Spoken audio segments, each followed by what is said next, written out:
Shalom, jumpa lagi bersama kami dari EE Indonesia.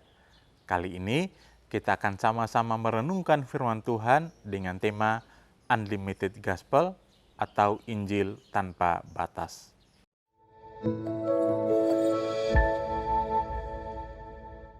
Bapak Ibu, hari ini kita sering mendengar kata jaga jarak, lockdown, atau karantina, PSBB, dan sebagainya.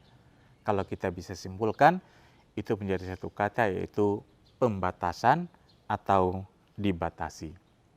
Nah, bicara pembatasan atau dibatasi, setidaknya ada 3 unsur di dalamnya.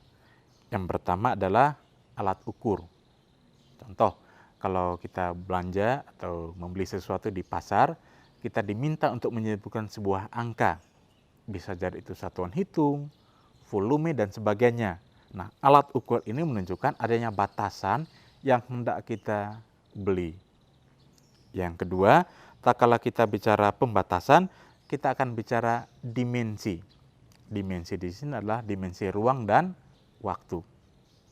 Kita manusia ada dalam dimensi ruang dan waktu. Teknologi hari ini dengan semua kemajuannya membuat seakan-akan sekat atau pembatasan ruang dan waktu itu menjadi tidak ada. Kita bisa berkomunikasi dengan siapapun, kapanpun, dan dimanapun.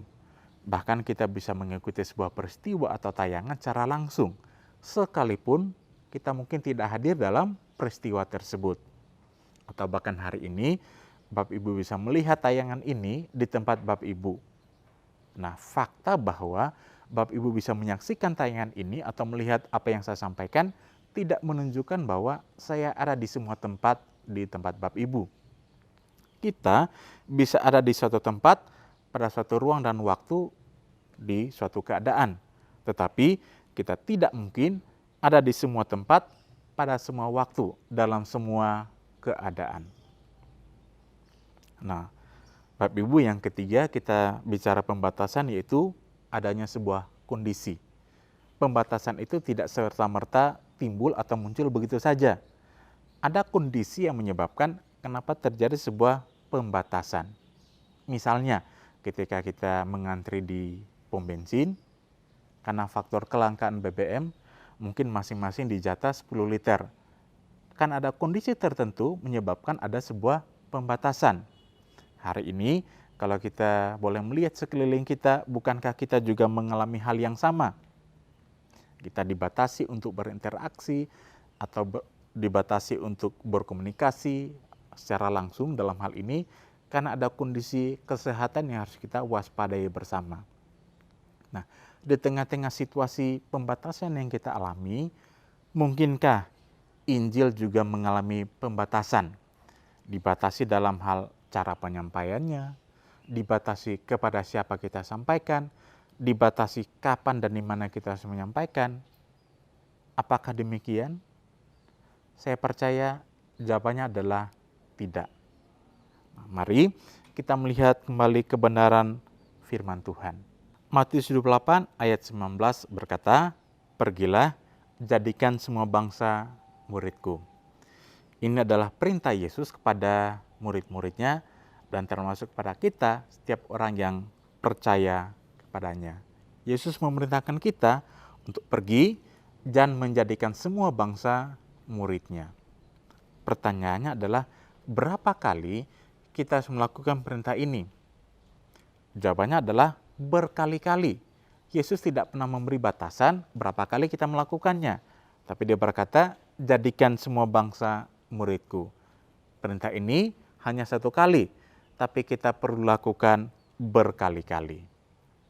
Pertanyaan kedua adalah, kalaupun sudah berkali-kali kita lakukan, kepada siapa atau di mana kita harus melakukannya? Siapa yang harus mendengar Injil ini? Kembali kepada amanat agung tadi, dikatakan, jadikan semua bangsa muridku. Semua bangsa di sini artinya siapapun itu, kapanpun dan dimanapun. Bahkan latar belakang apapun orang tersebut, Injil itu harus diberitakan kepada setiap orang. Amanat agung itu melampaui semua pembatas denominasi, kesukuan, falsafah, budaya, ideologi, dan sebagainya.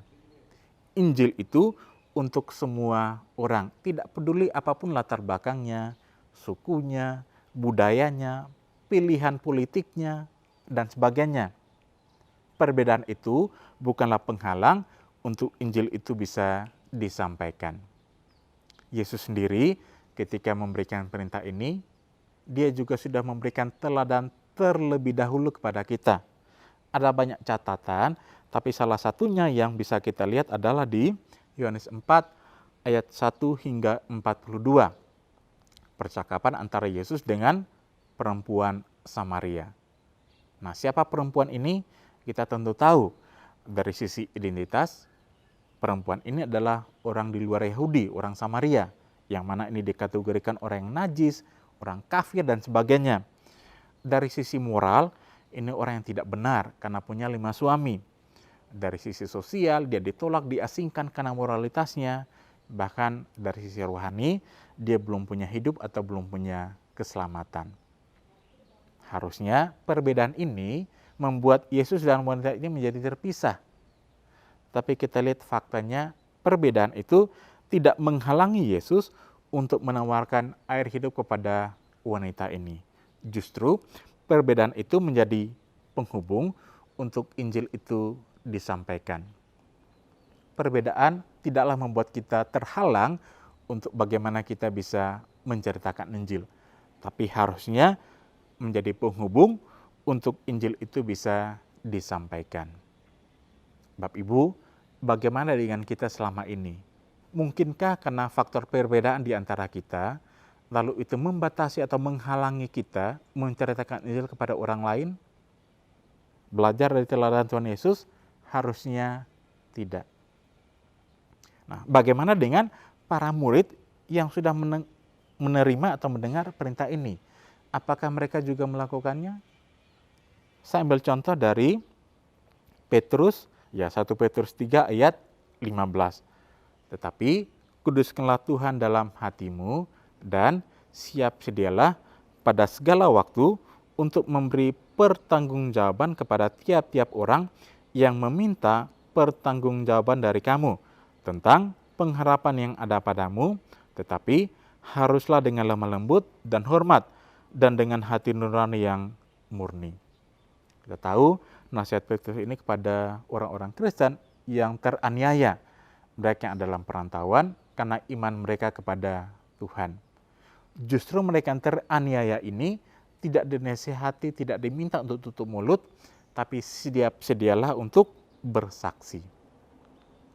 Dalam semua kondisi, dalam semua keadaan, Injil harus diberitakan.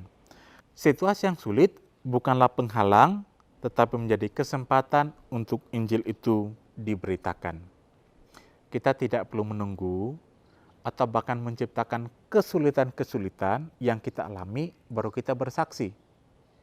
Tapi kalaupun Tuhan izinkan kesulitan, penderitaan kita alami, justru itu adalah kesempatan untuk Injil disampaikan. Dalam semua kondisi, Injil harus tetap diberitakan kepada semua orang.